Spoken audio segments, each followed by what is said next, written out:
Et salut les sportifs et bienvenue. Aujourd'hui on se retrouve pour une petite vidéo conseil avec Fiona. Salut. Avec Nana. Salut. Et surtout avec notre coach Guy, qui va nous parler et nous donner des conseils sur la récupération musculaire. Bonjour à tout le monde.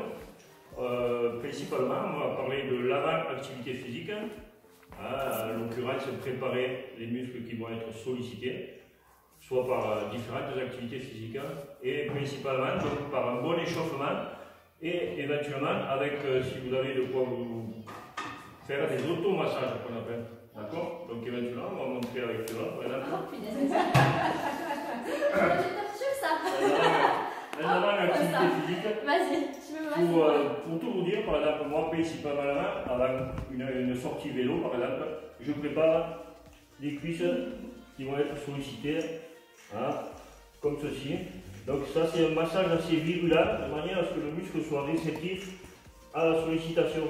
D'accord? Donc là par exemple, on va préparer un muscle, les mollets, les cuisses, donc elle va soulever une jambe.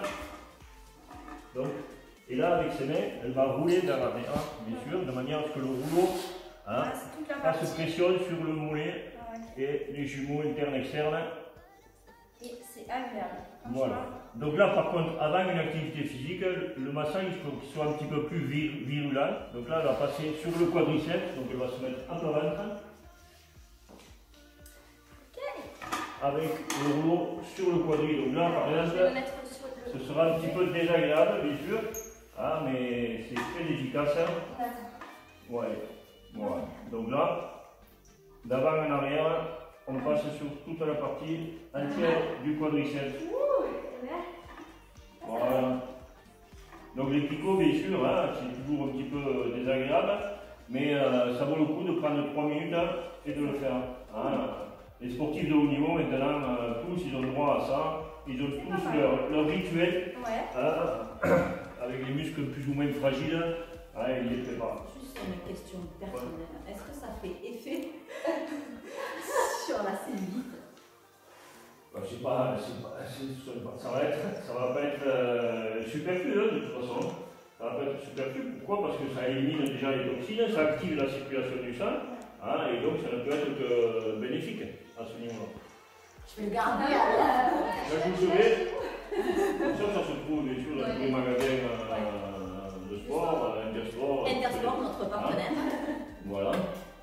Ensuite, je rajouterai que bien sûr, celui qui n'a pas ça, il peut utiliser des crèmes chauffantes, de préférence, avant l'activité physique bien sûr, en faisant plutôt un massage assez virulent, de manière à ce que ça chauffe et ça déclenche.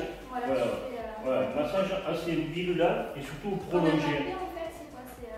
Prolonger pour prolonger comme ça, tu masses. Prolonger parce qu'il faut attendre que le produit pénètre, il faut surtout bien pénétrer. C'est une crème chauffante. Donc tant que, crème chauffante avant l'activité physique, avec un massage virulent et prolongé. Donc, moi je te rejoins Guy parce que tu as parlé d'automassage, donc avant l'entraînement, mais moi en fait je l'utilise surtout quand je suis courbaturé, et surtout après l'entraînement. Tout à fait.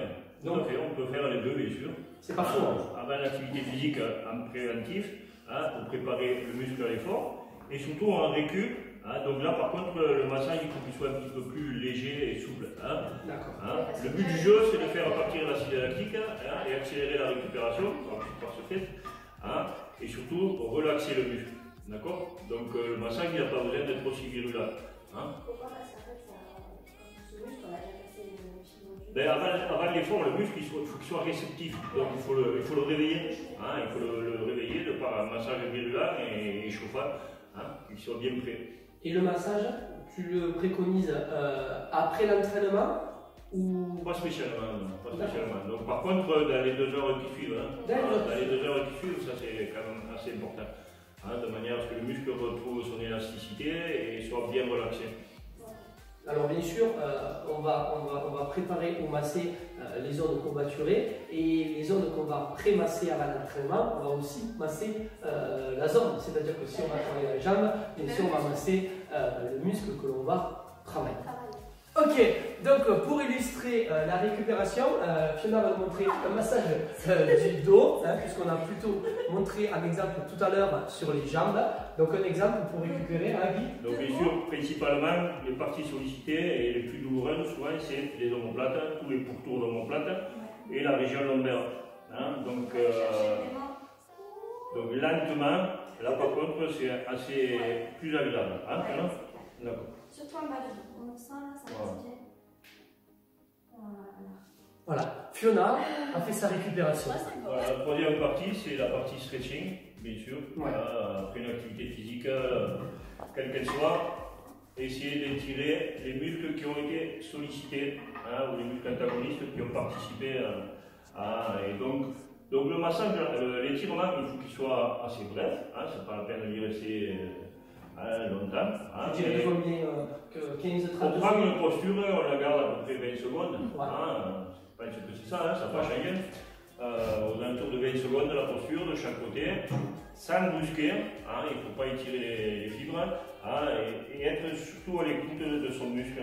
Hein, et non pas aller à l'encontre des articulations. Par contre, si on a un problème, quoi qu'il soit, comme par exemple sur cet étirement, si quelqu'un a un problème au niveau articulaire, au niveau du genou, qui est un petit peu plus limité en flexion, il n'y a pas besoin de tirer autant. D'accord? Donc là, par contre, lâche la ce flexion. qu'il faut qu'il fasse là, hein, bien étirer son quadrille. Ok. D'accord? Le but du jeu, c'est d'essayer d'éliminer les toxines et voir l'acide lactique qui a été emmagasiné pendant l'effort. Ok. Voilà. Moi, Guy, j'ai une question. Donc, nous, souvent dans les séances de sport, ou plus particulièrement dans les collectifs de fitness, on fait les étirements à la fin de la séance. Et souvent, on dit qu'il faut aussi peut-être s'étirer plus tard. Ouais. Pourquoi? Ben, plus tard, parce que notamment sur une sollicitation, sur une activité comme la musculation par exemple, où la personne va rechercher une congestion musculaire, hein, le but du jeu c'est de matraquer le muscle. Hein, et là, éventuellement, le but du jeu c'est d'essayer de garder cette congestion le plus longtemps possible. Tant que vous ressentez la congestion sur le muscle sollicité, par exemple, vous sortez d'une séance de cuisse et vous avez les quadriceps. Vous les sentez plein quoi, et tétanisé, il ne faut pas étirer. Il ne faut pas étirer, pourquoi? Parce que le muscle a été raccourci par la sollicitation, hein, il est contracté encore. Donc il faut attendre qu'il soit relâché. Donc éventuellement, attendre un petit retour au calme, que le muscle se soit détendu et là étiré. Parce que si vous allez à l'encontre de ça, par contre, vous risquez de tirer sur les fibres musculaires et de faire une petite blessure. Voire élongation et plus grave, ce serait la déchirure ou le claquage. D'accord? Donc, ok, donc en gros, pour faire bref, si on est sur un travail en fait, de prise de masse, ne pas aller à l'encontre de cette congestion en fin de séance et le faire plus tard. Ouais, plus tard. Okay. Plus tard. Après, par contre, il y a quand même cette règle des 2 heures qui est importante pour la récupération. Donc, du jeu, vous rentrez chez vous, une bonne douche bien chaude, déjà ça va relaxer le muscle. Et là, vous prenez 5-10 minutes et vous faites quelques étirements sur votre tapis au sol. Hein, voilà, ce que je fais particulièrement, ou mon fils, à qui je recommandais, qui a pris ces habitudes-là, de le faire. Hein, parce qu'après la douche, vous êtes très détendu. Donc j'ajouterais que pour la récupération, donc si vous n'avez pas de rouleau de massage, si vous n'avez pas 2 petites mains pour vous masser, vous pouvez avoir déjà la douche bien chaude avec un jet assez puissant, hein, et éventuellement vous laissez le jet sur la partie que vous souhaitez détendre. Alors moi j'ai toujours cru l'inverse. Comment? De finir par une douche froide pour la récupération. Aussi, vous pouvez utiliser la douche froide, notamment en saison l'été par exemple, vous pouvez privilégier la douche froide, notamment pour les jambes, sur une sortie vélo ou une sortie footing, etc. Hein, massage, douche froide, douche chaude l'hiver éventuellement, et douche froide l'été. Donc voilà, les conseils donnés par Guy sont le massage avant séance. Oui, automassage qu'on appelle. Automassage, le massage bien sûr après séance. Et surtout, les étirements. Voilà. Ouais, Voilà. Après entraînement. Et le lendemain, vous recommencez, vous êtes là. C'est ainsi que se termine notre vidéo conseil. Merci les filles. Merci. Merci Guy. Merci. Merci Voilà. à vous. Si, À bientôt. T'as pas besoin. si ça vous a plu, n'hésitez pas à vous abonner à la chaîne YouTube et à mettre un petit pouce. N'hésitez pas, les questions aussi. Annabelle se fera un plaisir de vous y répondre. Oui. Oh. Salut.